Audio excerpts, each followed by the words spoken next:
Oui, la coopération Benelux pour le thème de séjour, c'est très fructueuse. C'est déjà une coopération au niveau de l'éducation au développement durable qu'on a depuis plus que 20 ans.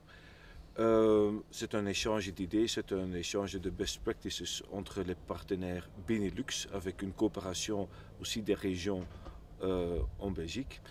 Au moment où on lance ici aussi des nouveaux idées, des nouveaux projets, et si on peut arriver à un consensus et aussi présenter ces thèmes au niveau international, évidemment, ça donne un peu plus de poids à nos trois partenaires pour aussi laisser entrer nos idées au niveau international. Je suppose que ce sera une bonne et coopération qu'on a ces jours ici au Luxembourg. Et c'est déjà depuis plus que 20 ans qu'on travaille ensemble et je suppose que ce sera encore pour des années qu'on se mette dans ce cadre. Is tomato typical Dutch? Well, when you look at the expert value, then you can say yes, it is.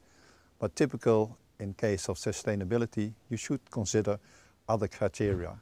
One criteria that is very important is the criteria of the regional aspect of products. In Holland, we stimulate the production of these regional products and the consumption of them in our own country. Another question was, is fishery possible in the Netherlands? What is the future of the Dutch fishery?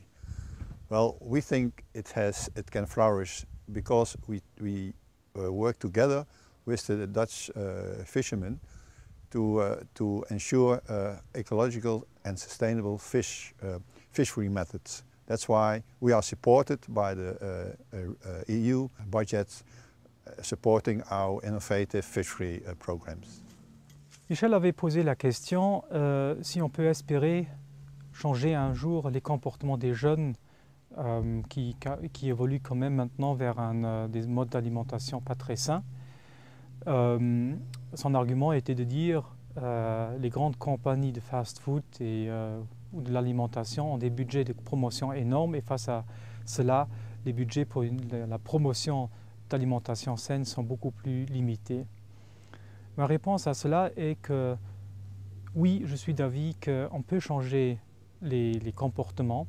C'est une question de volonté politique et il faut avoir de la patience, mais ça marche.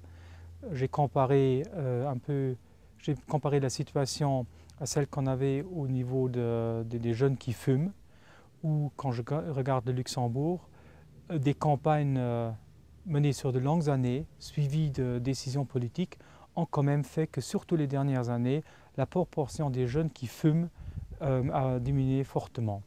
J'imagine que ça pourra être la même chose pour l'alimentation saine. Au Luxembourg, 4 ministères se sont associés pour lancer un plan d'action qui s'appelle « Bouger plus, manger mieux ». C'est la traduction. Et c'est un début. Ça a commencé il y a 3 ans. Ça a été reconduit après les élections et ça va perdurer. C'est un début. Je suppose que dans l'avenir, on va mener des actions de plus en plus concrètes et de plus en plus efficaces. Tant que la volonté politique est là, on pourra inverser la tendance. Oui, en tant que représentant du parc naturel de l'Our, nous sommes ici parce que le sujet nous intéresse particulièrement. Nous travaillons actuellement, depuis un certain temps, sur un projet de sensibilisation à une alimentation équilibrée. On veut atteindre ce but-là par une éducation sensorielle. C'est plutôt une sensibilisation au goût et disons aux sens qui font qu'on goûte un produit tel qu'il est.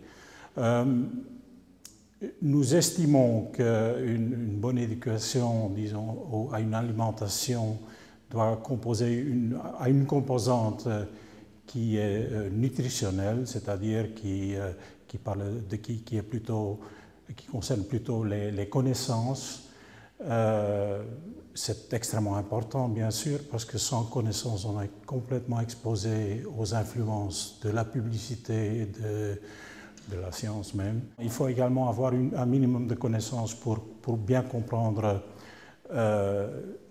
les étiquettes, etc., pour voir en quoi consiste une alimentation saine et équilibrée. Mais d'autre part, pour changer un comportement, il faut quand même beaucoup plus. Il faut, et là je crois que